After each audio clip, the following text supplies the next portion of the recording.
ایک شخص تھا اپنی بیوی سے بے پناہ محبت کیا کرتا تھا، بدقسمتی سے اس کی بیوی کو جلد کی بیماری لگ، اب دن بدن اس کی خوبصورتی بدصورتی میں ڈھلتی گئی۔ دوسری مصیبت اس پر یہ آن پڑی کہ کسی حادثے پر وہ شخص بینائی سے محروم ہو گئے، نظروں سے محروم ہو گئے۔ اب دونوں میاں بیوی اس حال میں گزر بسر کر رہے تھے۔ بیوی کی یہ جلد کی بیماری دن بدن بڑھتی گئی، وہ اتنی بدصورت ہو بیٹھی کہ کوئی بھی شخص اسے دیکھنا گوارا نہیں کرتا تھا۔ اب سارا جہان اسے دیکھنا گوارا نہیں کرتا تھا، کراہت کرتا تھا۔ ایک اس کا شوہر ہی تھا جو بسم اللہ پڑھ کے لقمے توڑ توڑ کے اس کے منہ میں ڈالتا، اسے کھانا کھلاتا، اسے پانی پلاتا۔ وہ سوچتی اگر یہ میرا شوہر اندھا نہ ہوتا تو یہ میرے ساتھ کبھی بھی نہ رہتا، مجھے چھوڑ دیتا، مجھے طلاق دے دیتا۔ مالک شکر ہے تیرا کہ اس حال سے پہلے تو نے میرے شوہر کو نابینا کر دی۔ میرا شوہر اگر ان آنکھوں سے میری یہ بدصورتی ایک بار بھی دیکھ لیتا، مجھے اپنے ساتھ نہ رکھتا۔ وقت گزرتا گیا، زندگی کا سورج ڈھل گیا۔ اس شخص کی یہ بیوی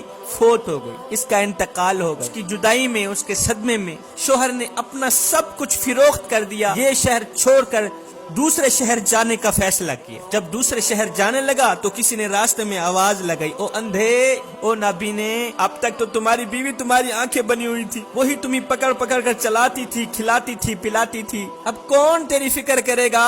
اب اکیلے کیسے رہو گے او اندھے؟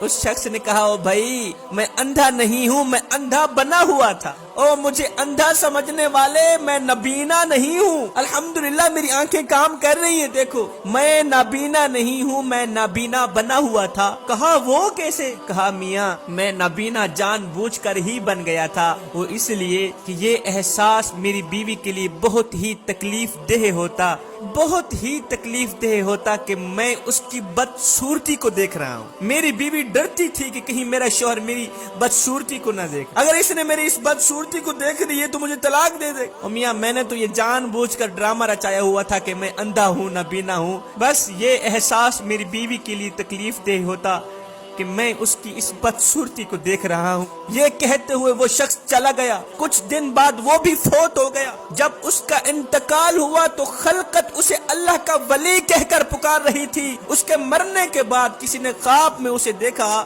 کہ وہ شخص جنت کی وادیوں میں گھوم پھر رہا ہے، جنت میں ٹہل رہا ہے۔ کسی نے پوچھا، او میاں تو جنت میں کیسے چلا گیا؟ کہا ایک عمل کی بدولت اللہ نے مجھے بخش دیا، میرے تمام گناہوں کو بخش دیا۔ کون سا عمل تھا؟ یہ وہ والا عمل تھا جو میں نے بیوی کا دل نہیں توڑا تھا، بیوی کو وہ تکلیف نہیں دی تھی کہ میں اس کی بدصورتی کو دیکھ رہا ہوں۔